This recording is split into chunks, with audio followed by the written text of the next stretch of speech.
So, all glory to our living God po for this opportunity. Ayan, so sino dito yung wala last week? Amen. So, lahat nandito. So, praise the Lord. So, I just want to recap for a while. No? Na last week, ang pinag-usapan po is about the preparation for the second coming of our Lord Jesus Christ. Amen. So, nakapag-prepare ba ang lahat? Ayan. So, I hope and pray na lahat po tayo ay already prepared. Na hindi tayo mangangamba na pagdating ng Panginoong Jesus. Teka Lord, hindi pa ako ready. Alam, maiiwan ka. So, sino dito ang prepared na? Amen. So, parang hindi lahat prepared Amen. Lahat ba dito prepared na? Amen. But unfortunately, bakit parang hindi ko sinasabing lahat pero karamihan sa atin, hirap na hirap sa pagpe-prepare. Actually, in terms of preparation, magaling naman tayo, mga Pilipino. Makikita mo yan kahit nga sa pagpunta dito, tingnan niyo yung katabi niyo. Prepared na prepared yan, no? Pinaghandaan niya yung pagsisimba niya ngayon. Kagabi pa lang, nagpa-plancha na ng damit yan. So, magaling tayo in terms of preparation dito sa mundo. Pero pagdating sa preparation, sa pagdating ng Panginoon, dito tayo mahina. Amen? And no one is excused. Lahat tayo dumaan sa ganitong punto. Ano nga bang dahilan kung bakit ang bawat isa ay hirap sa pag-prepare sa second coming ng ating Panginoon? Sabi sa Matthew, chapter 13, verse 22, as for what was sown among thorns, this is the one who hears the word, but the cares of the world and the deceitfulness of riches choke the word, and it proves unfruitful. The cares of the world. Marami kasi tayong issue dito sa mundo. Marami tayong problema na hinaharap. To the point na nagiging dahilan to na mapalayo tayo sa Diyos. And sometimes, hindi natin nagagawa kung ano talaga yung gusto ipagawa sa atin ng Panginoon. This is the parable of the sower. And nagtukoy siya dito ng iba't ibang uri ng Christian. Tayo ba yung Christian na ganito? But when the curse of the world comes, tayo ay nawawala. Wala. I hope and pray nawala dito niya. Amen? Amen. So ano ba yung curse of the world na sinasabi? Ano ba yung mga curse natin sa mundo? Na maaaring yung trabaho natin, maaaring yung pamilya mismo natin, maaaring yung mga libangan natin. So, sabi sa Luke, chapter 14, verse 16, ito yung parable of great supper. Sabi dito, then he said to him, a certain man gave a great supper and invited many, and sent his servant at supper time to say to those who were invited, come, for all things are now ready. But they all, with one accord, began to make excuses. Ito na yung excuses. The first one said to him, I have bought a piece of ground and I must go and see it. I ask you to have an excuse. And another said, I have bought 5 yoke of oxen and I am going to test them. I ask you to have an excuse. Still another said, I have married a wife and therefore I cannot come. Sino dito ang ikakasal na? Yan. Hindi naman masama na syempre at some point of our life is may mga bagay talaga na hindi natin muna magagawa yung pagsisimba, ganyan. Katulad ng misis ko, nanganak. Alam nga namang pagkapanganak niya is dumiretso kami dito noon. Sunday yon. So, may mga ganong punto. Pero when it comes na palaging ganon na lang yung rason natin, is parang may mali na po.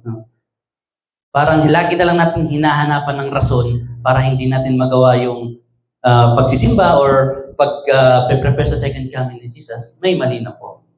Maaaring nadadala na tayo ng cares of the world.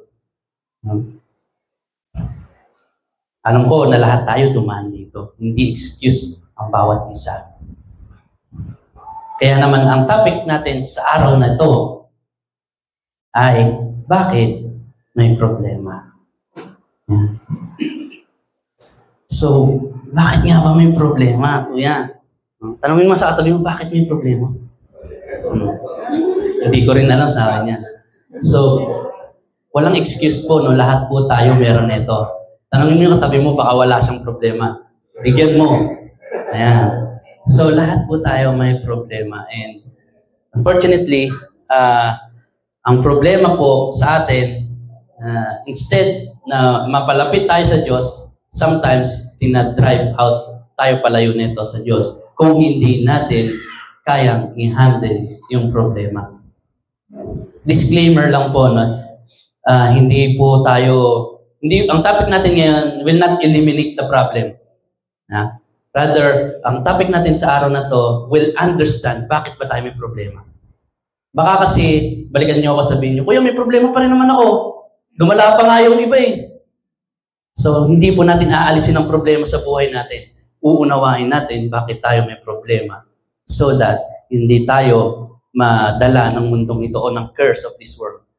At ang mensahe ng Panginoon sa araw na to ay matatagpuan po sa Romans chapter 8 verse 28. Sabi dito, basahin po natin. And we know that all things work together for good to those who love God, to those who are called according to His purpose. Salamat, Panginoon, sa iyong mensahe sa araw na to. Salamat, hinayaan mo, Panginoon, na ang aming mga paa ay makarating sa lugar na ito. Panginoon, patawarin mo kami kung may mga pagkakataon sa buhay namin na inuuna namin ang curse of this world bago ang iyong will sa buhay namin. Ipaman, salamat, Panginoon, dahil sa araw na to, alam po namin na itatama mo kami at alam po namin na tuturuan mo kami kung paano i-handle ang mga problema namin. Panginoon, hayaan mo na ang puso namin ay mataniman ng iyong salita upang ang salita mo ay magbunga sa buhay namin. Hayaan mo ang Banal na Espiritu ang mangusap sa amin sa araw na to. This all we pray in Jesus Christ's mighty name.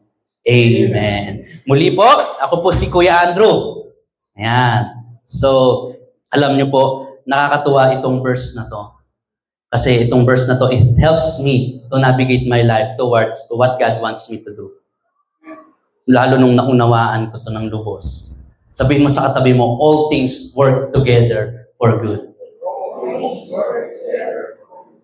Kuya, kung all things work together for good, bakit nga may problema? Bakit nga may mga bagay na ayaw ko? May mga bagay na masakit? May mga bagay na ang hirap dalhin? All things work together for good pala eh. Bakit ganun?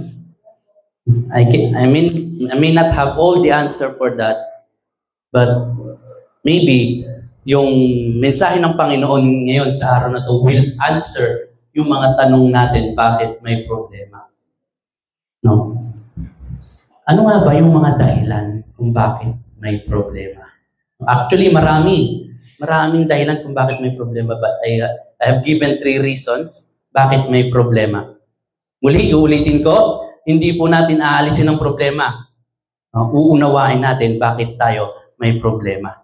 So, ano nga bang mga rason kung bakit may problema? Number 1 reason is you prayed for it. Yeah, kuya, kasalanan ko pala. Parang ako pa yung mali Basahin natin sa Luke chapter 15 verse 12. The younger one said to his father, Father, give me my share of the estate. So he divided his property between them. Ito yung istorya ng prodigal son. Kung saan, alam natin, di ba, hiningi niya yung yaman niya sa kanyang ama. Maaaring sa buhay natin ganito. Hindi man natin hiningi yung mana natin sa Lord. Meron tayo at some point of our life hiningi sa Diyos. Amen? Maaaring humingi ka ng business, humingi ka ng love life, humingi ka ng sasakyan, humingi ka ng sabihin natin resources. Marami tayong hiningi sa Lord. Humingi ka ng wisdom na soon enough, naging problema naman natin siya. So, anong point dito? Kuya, wag na lang kaming manalangin kasi problema naman pala dulot nito sa buhay namin. No, hindi po. No. It just teaches us to be responsible sa problema natin. Napaka-unfair natin dun sa part na hiningi natin kay Lord tapos in the long run, irereklamo natin kay Lord. Ang ungrateful natin dun sa part na, Lord, bakit mo binigay sa akin to? Magiging problema ko lang din pala to. Hiningi mo yun in the first place.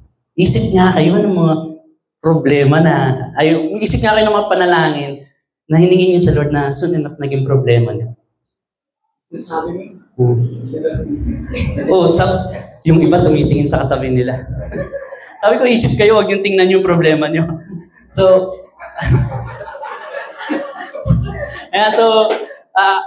alam ko mga kapatid na mapapatanong tayo, Lord, bakit po pinagdadaanan itong mga bagay na to? So, sana, pag nagka-problema tayo, hindi tayo yung hahanap tayo ng sisisihin, yung madali tayong maaburido, madali tayong magalit. This number one reason teaches us to be responsible. Kailangan maging responsable tayo sa mga problemang meron tayo. Kasi in the first place, hiningi natin kay Lord yan. Kung humingi ka ng blessing, dapat marunong ka rin sa problemang parating. Sabihin mo sa katabi mo, kung humingi ka ng blessing, dapat handa ka rin sa problemang parating. Next slide. Ayan. So, katulad nga ng sabi ni Job sa, di ba, are we going to accept only the good and not the bad? Kasi, baka ipag-pray mo na mawala yung problema mo. Magulat ka na lang, mawala nga yung katabi mo, yung problema mo. So, be careful what you wish for. Baka hindi mo magustuhan naman yung resulta. So, kuya, hindi na lang kami mananalangin. Problema pala dulot nito sa amin. No. Kasi may manalangin ka't hindi, may problema. Kasi ako, hindi pa ako Christian dati, may problema na ako eh. Ngayong Christian ako, may problema uli ako. Anong pinagkaiba nun? Sa hindi ka mag-pray at sa nag-pray ka, ang pinagkaiba nun, nung nag-pray ka, may kakampi ka na. Amen? Nung hindi ka nag-pray, wala ka pang kakampi, kaya ang bigat-bigat dalhin. Sabi nga ni Jesus, come to me all you are weary and heavily laden, and I will give you rest. Take my yoke upon you, for my yoke is easy, and my burden is light. Kasi nga ngayon, tutulungan na tayo ni Lord na dalhin yung problema na meron tayo. May kakampi na tayo. Hindi katulad dati. Wala tayong kakampi. Ano pipiliin mo? Problemang walang blessing o problemang may blessing? Problemang may blessing. Actually, to be honest, pag kami nag-aaway or nagtatampo ng asawa ko, sabi ko, Lord, pinanalangin ko siya. Lord, pinag-pray ko siya sa'yo. So, ang unfair ko naman, kung sasabihin ko kay Lord, bakit siya ganito? So, mga kapatid, let's be responsible sa mga problemang meron tayo. Tayo pa rin ba yung naninisi pag may problema tayong pinagdadaanan? Kasi si ganito. Kasi naman ganito. Ganyan. Mga kapatid, ang paninisi po or paghahanap ng mga bagay na pagtutunan mo ng galit or inis, hindi po makakatulong sa problema. Let's be responsible sa mga problema natin. And pag naging responsable na po tayo sa mga problema natin, dito na papasok yung reason number 2. Bakit may problema? Because God wants us to grow. Praise God po sa buhay ni Pastor Rob because Pastor Rob is the one who gave me this input. God wants you to grow. Sabihin mo sa katabi, God wants you to grow. Yeah. So, bakit nga ba tayo gustong mag-grow ni Lord? Sa mga estudyante, dito tayo sa mga estudyante, anong year ka na? First year, ano ba? Grade, anong grade ka na? Grade 11. So, grade 11 siya ngayon. So, dati, grade 10 siya. So, hindi siya nag-grade 11 siya kasi nalagpasan niya yung problema nung grade 10. Nalagpasan niya yung mga test, nag-grow siya. Amen? Ganun sa buhay natin.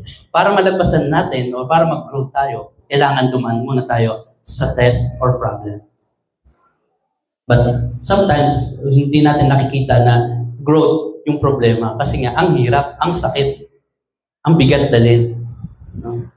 Actually, yung grow na to, meron po siyang abbreviation. So, yung letter G po is grow. But grow in the grace and knowledge of our Lord and Savior Jesus Christ. To Him be glory both now and forever, and amen. 2 Peter chapter 3, verse 18. No? Number 1 is grow in God, grow in His Word, grow in life. Pagka kasi hindi tayo nag-grow sa problema natin, kung hindi nyo napapansin, bumabalik at bumabalik, umiikot lang, cycle lang ang problema natin kasi hindi nga tayo nag-grow. Gusto mo ba grade 11 ka na lang uli next year? Kailangan mag-grow ka. Kailangan malagpasan mo yung test at mga problema. Amen? So gusto natin yung grow din. Pero kailangan muna natin malagpasan yung test at problema. Ang sarap po mag-grow sa Panginoon, sa Kanyang salita. Kasi kung mapapansin nyo, kung dati sa problema, nagiinis ka, naninisi ka, pero pag nag-grow ka, nagugulat ka, lumalapit ka na kay Lord. Imbis na ang sabihin mo kay pastor, sa mga kaibigan mo, may alam ka ba, may kakilala ka ba, ganyan. Ngayon, sasabihin mo, pwede bang ipanalangin mo kami sa problema na? Iba na yung response mo kasi nga nag-grow ka na. Amen? Kaya God wants us to grow. And yung letter R po, God wants us to reflect. Reflect on our situation, reflect in His Word, reflect on your life. Yung prodigal son po, nag-reflect siya. Teka, bakit ako kumakain ng yung mga tira-tira? Mayaman yung tatay ko. Babalik na lang ako sa kanya. Sasabihin ko sa kanya, nagkasala ako. No? Sabi doon, when he come to his senses. Sa buhay po natin, napakahalaga po na nagre-reflect po tayo sa mga pangyayari sa buhay natin. Kasi pag hindi po tayo nagre-reflect, hindi natin nalalaman kung ano ba yung mga pagkukulang, pagkakamali, or mga bagay na gustong ituro ni Lord sa mga problema natin. Katulad na lang sa pagtingin mo sa salamin. Hindi ka tumitingin sa salamin para lang kausapin yung sarili mo. Tumitingin ka sa salamin kasi may gusto kang makita, or may gusto kang itama, or may gusto kang ayusin. Amen? Ganun din sa pag-reflect sa problema natin. May kailangan tayong itama. Maaaring may mali na tayo nagawa. Maaaring may gusto lang naman palang ituro si Lord sa atin. Maaaring may bibigay palang blessing si Lord sa atin. Kaso hindi ka nag-reflect. Nagreklamo ka lang ng nagreklamo. Rant ka ng rant sa Facebook. Iba naman buhay ito. Pero kung nagre-reflect ka, makikita mo kung ano ba kung bakit ka may problema. Yung O, God wants us to obey. Yeah. God wants us to obey. Hindi tayo binibigyan ng problema ni Lord para makita yung obedience natin. Kasi in the first place, alam ni Lord kung mag-obey ka o hindi. God is all-knowing. Alam niya kung mag-obey ka o hindi. Kung tatalikod ka sa Kanya o hindi. Kung magkakasala ka o hindi. Alam niya yun. Hindi niya kailangang malaman yun. Alam niya na yun. Para saan yun?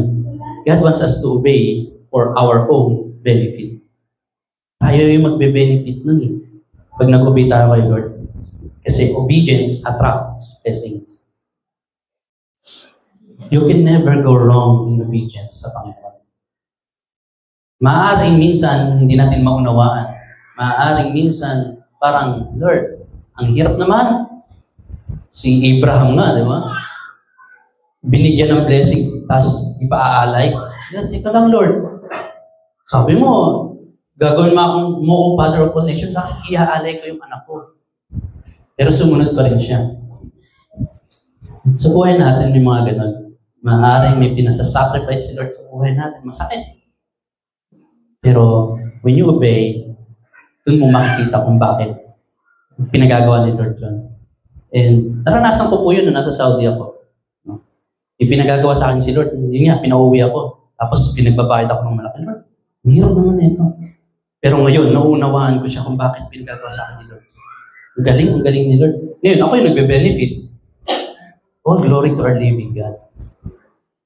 Maaring mahirap, masakit, pero tandaan nyo, it's always for our own benefit. Sa mga kabataan, alam ko minsan, yung problema, kasi dumaan din naman ako sa pagiging, teen. Teen pa rin naman ako ngayon. 13 to. So, sa kabataan, parang ang problema nila, yung palagi silang pinagagalitan. Parang sa mga kabataan, ang hirap-hirap nila mag-obey. Pero ako, ganoon din ako dati. Pero alam nyo ngayon, naunawaan, bakit pinagagawa sa akin ng mga magulang ko yung sinasabi nila? Para pala sa akin yun, hindi para sa kanila yun. Mga kabataan, medyo minsan nahirap. Minsan nakakairita yung boses ng mga magulang natin. Pero one thing is for sure, it's for your own benefit. Amen? Pinag-aaral ka ng magulang mo for your own benefit. Minsan tinatamad tayo, tapos gusto na lang natin muna mag-Facebook. Pero it's for your own benefit. Amen? And yung W, it's God wants us to worship in our problem. At tulad nga ng sabi ni Pastor kanina, yung gagawin na natin pagdating doon is worship. Kaya ihanda mo na yung sarili mo dito to worship. Kasi kung hindi ka nag-worship dito pagdating doon, anong gagawin mo? Amen? God wants us to worship Him, to worship even if it's hard. Worship to defeat the enemy's lies. Sino nakakakilala kay Jehoshaphat? Si Jehoshaphat is the king of the Israel. But hindi siya yung pinakamagaling na king, hindi siya yung pinakamabait, o sabihin natin, pinaka-pure na king. Pero merong iba kay Jehoshaphat na talagang tumatak sa istorya ng Bible. Ano yun? When Jehoshaphat faces problems, talagang ang daming mga nakapaligid sa kanyang mga kaaway niya. Sabi niya, hindi niya alam gagawin niya. Anong ginawa niya? He prayed to God, and instead of sending armies, sending all his troops, anong ginawa niya? He called for worship. Parang paano mo tatalunin? Kakanta ka lang? Pwede mo sabihin mo doon na, nandito ako. Hindi mo pwedeng gano'n yung kaaway, di ba? Paano mo tatalunin? Pero, anong nangyari? Natalo po nila yung kaaway. Hindi sa lakas, hindi sa galing, hindi sa talino, kundi saan?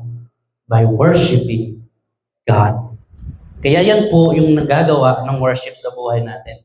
Worship, defeat the enemy's lies sa buhay natin. Kasi hanggat nag-worship tayo, nahihirapan yung kaaway na mag-penetrate sa atin. Tingnan nyo, pag hindi ka nag-worship, ang dali tayo pasukan ng kasinungaling ng kaaway. Hindi ka tutulungan ng Diyos. Sumuko ka na. Mahirap yung problema mo. Pero pag nag-worship ka, hindi mo naririnig yung kasinungaling ng kaaway. Nababago ka na, binabago pa ni Lord yung buhay mo. Hindi nawala yung problema.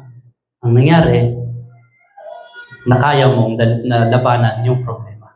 Amen? And worship is not only, hindi lang siya nakakahon doon sa pagtayo dito, pagkanta. Ang worship po is also doing the right thing in front of God. Hindi lang po sa simbahan na contain ang worship. You can worship in school, you can worship at your home, you can worship on your family. By doing the right thing. At sabi ng salita ng Panginoon, whatever you do it for the glory of God. Ibig sabihin, you worship God by doing the right thing and when you glorify our living God. Kaya mga kapatid, kung nahihirapan tayo mag-worship, let us learn sa mga kapatiran natin na bakit siya ganito sa problema niya pero nag-worship siya.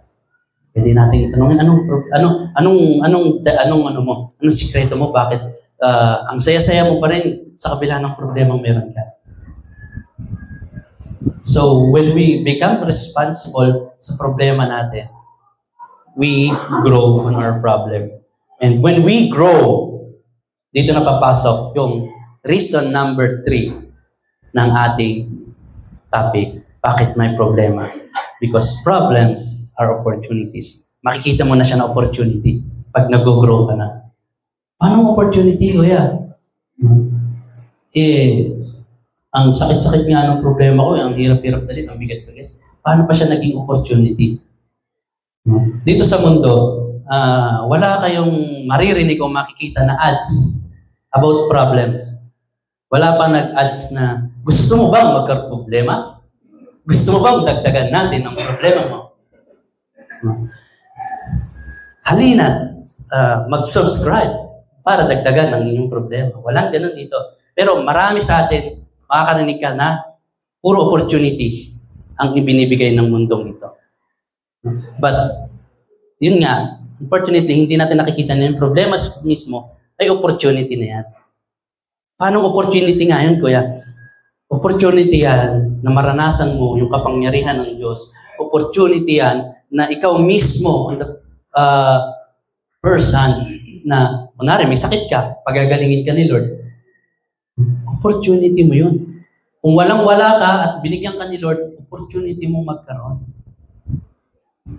Kasi pagka nagkaroon ka ng sa sarili mo lang, hindi kay Lord. Sa sarili mo lang yan. Sabi dun sa problems are not meant to hurt us. Problems are meant to help us. Huwag nating ituring nakaawa yung problema natin. Kaya siya ang bigat-bigat dalhin. Kasi ang negative ng tingin natin sa problema. Sa school, yung mga test, hindi nyo kaawa yung test. Kakampi nyo nga yung test eh. Pagka nagtetest kayo at naipasa nyo yun, makakausad kayo sa susunod na level. Amen? So problems are not your enemies. Problems are meant to help us. Mabigat pa rin, masakit. Parang, minsan talagang, ayaw natin, minsan nga, ang ginagawa natin, susolusyonan agad natin yung problema natin. And, ang problema po sa paghahanap ng solusyon is, napipreoccupied naman tayo sa solusyon to the point na instead of trusting God sa sitwasyon natin, hindi na tayo nagtitiwala. Tayo na lang yung kumikilos sa problema natin. It's our own might na lang. Hindi na natin inaano si Lord na tumulong. Alam nyo, si Pablo, nagkaroon siya ng thorn in the flesh. And 3 times he pleaded to the Lord, sabi ng Biblia, na alisin yun. Alisin yung problema na yun. But ano ang sagot ni Lord? My grace is sufficient for you, for my power is made perfect in weakness. Alam nyo, nung nasa Saudi ako, hindi lang 3 beses, maraming beses kong ipinag-pray kay Lord na sana wag na lang ako magbayad bago ako mag-exit. Kasi ang laki talaga. Pero bago po ako mag-exit, ito po yung mensahe na narinig ko. My grace is sufficient for you, for my power is made perfect in weakness. Nag-provide ba si Lord ng pangangailangan ko? Yes. Nag-provide si Lord.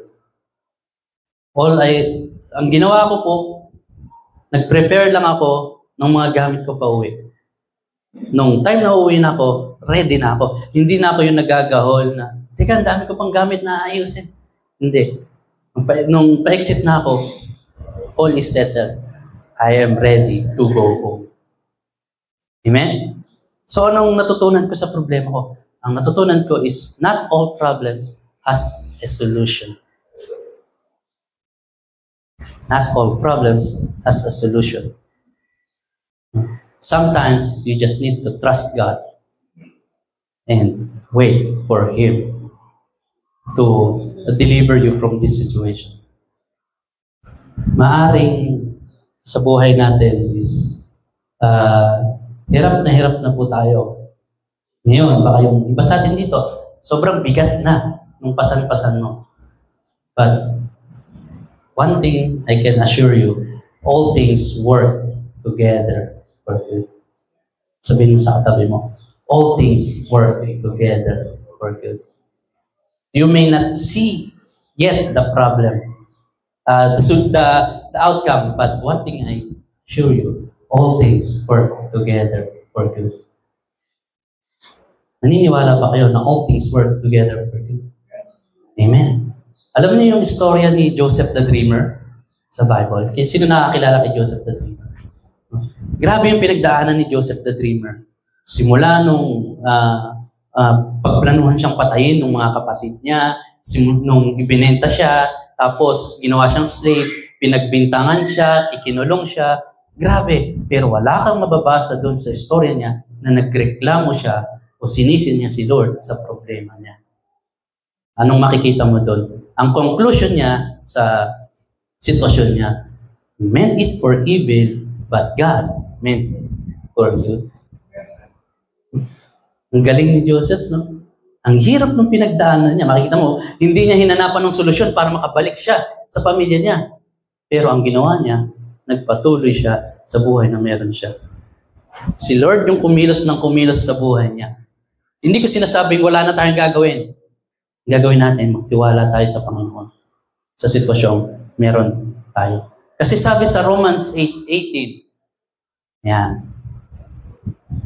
Ayan, sabi pala ni Thomas Edison, our greatest weakness lies in giving up. Maraming ganitong pagkakataon sa buhay natin na sinusuko na lang natin yung problema. Ayaw na natin pagpatuloy yung buhay. Maaaring bukas, marireceive mo na pala yung breakthrough. Kaso sumuko ka ngayon, maaaring bukas makalawang, nandun na yung breakthrough. Kaso gusto mo nang sumuko. Yun ang kahinaan natin, madali tayong sumuko. But I hope and pray na as we hear the message of the Lord today, no, magkakaroon na tayo ng courage na magpatuloy sa buhay natin, even may problema tayo. Amen? Huwag kang magsasawa manalangin. Huwag kang magsasawa na lumapit kay Lord. No? Huwag mong tingnan yung problema mo, nakaaway mo. Tingnan mo ito na opportunity para kumilos si Lord sa buhay mo. Sabi sa Romans 8:18, I consider that our present sufferings are not worth comparing with the glory that will be revealed in us. And I want to end in the story of pandesal. Gutom na si Kuya. So, I want to end with the story of pandesal. Sino may gusto ng pandesal? Oh, yan. Ikot niyo yung pandesal. Yan. Masarap yung pandesal, tama? Yan. Actually, dati normal lang to. Wala pa yung malunggay, wala pa nungkis. Meron pa nga ngayon yung ube pandesal eh. No? Anong connect nito sa problema, Kuya? Makakatulong ba yung pandesal sa problema? So, you know, sa mga nagbe-bake dito, anong mga ingredients ng pandesal? Flour, ano pa, sugar, yeast, salt, egg, oil. Ang gagaling ah. So, lahat yun, di ba, nakakatulong para makabuo ng isang masarap na pandesal. Pero, pagka yung ite-take mo lang ng separate, hindi masarap. Sinong pumapapak ng flour dito? Yung tubig, nilalagay dito, pwede, di ba? Yung salt. Yung sugar, pwede, pero sobra namang tamis pagka sumobra na eh. Yung mantika, sinong uminom ng mantika? Yung egg, di ba? Piprito muna natin bago yan. Anong point ko? Huwag mong ano yung buhay mo sa isang problema lang. Yung problema mo, it's just the ingredients sa isang masarap na recipe na bubuuin ni Lord sa buhay mo. Maaaring bumubuo si Lord ng masarap na pandesal sa buhay mo. Amen? Sino hindi nagkaroon ng pandesal? So, maaaring malapit ka na doon sa isang masarap na pandesal.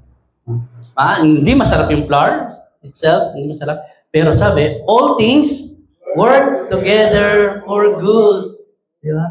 Nung pinagsama-sama lahat ng ingredients, nakabuo ng isang masarap na pandesal. Amen? So sa buhay natin ganun. Pag pinagsama-sama mo lahat, makakabuo yan ng isang masarap na pandesal. Alam niyo po, na ano rin ako kay Lord nung nandun ako. Lagyan sa sitwasyon ko nung nasa Saudi ako. Sabi ko, Lord, ang hirap. Dumating ako sa punto upo ako sa isang tabi. Lord, parang gusto ko nang sumuko. Pero ngayon, nare-realize ko, ito pala yung gustong nakawin sa akin ng kaaway. Grabe. Lahat ng pinagdaanan ko, nung nasa Saudi ako, ingredients lang pala yun sa isang masarap na pandesal niyo. And sabi, di ba, I consider that our present sufferings cannot be compared to what was being revealed in us. Yeah. Hindi kayang i-compare ng pinagdaanan ko yung Caleb na meron ako ngayon. Amen? Sabi ko, yun pala yun. No? Kung sumuko ako at nagpatuloy na ako sa Saudi, maaring may pera ako, pero yung makasama ko yung asawa ko, yung maranasan ko yung first-hand father na ako yung nandun, ako yung nag-aalaga, hindi kayang bayaran ng amount yun. Okay, sa problema natin ngayon, maaring nahihirapan ka, but maaring ngayon, parang ang bigat-bigat na at gusto mo nang sumuko. Pero, sabi ng salita niya, that the present sufferings are not worth comparing with the glory that will be revealed in us. May gustong ipakita sa atin si Lord. Just be responsible, grow, and take it as opportunity ang ating mga problema. Sige po, tumayo po tayong lahat. Heavenly Father, maraming salamat po sa mensahe mo sa amin sa araw na po. Salamat, Panginoon, sapagkat sa kabila po ng aming mga pagrereklamo, sa kabila ng aming pagiging stubborn, madalas nga, Panginoon, ikaw yung sinisisi namin sa mga problema meron kami. At mas madalas, Panginoon, ay biniblame namin yung nangyayari sa buhay namin. Lord, forgive us for not being responsible enough sa mga problema namin. Forgive us kung ayaw namin mag-grow sa problema namin. Forgive us, nakikita namin yung problema na makakasama sa amin, na pabigat lang sa amin. Forgive us, O Lord. Now we understand kung bakit mo kami pinadadaan ng problema. Salamat, Panginoon, for preparing a good future para sa bawat isa. Salamat po sa mensahe mo sa araw na to. And we hope and pray na patuloy mo po kaming tulungan. And we hope and pray na mas lalo pa po namin magawa yung preparation on your second coming. Lord, itinataas namin ang buhay namin sa araw na to at aming buong pamilya. We lift up to you ang mga gagawin pa namin on the whole week. Lord, let your will be done sa buhay namin. This all we pray in Jesus Christ's mighty name. Amen.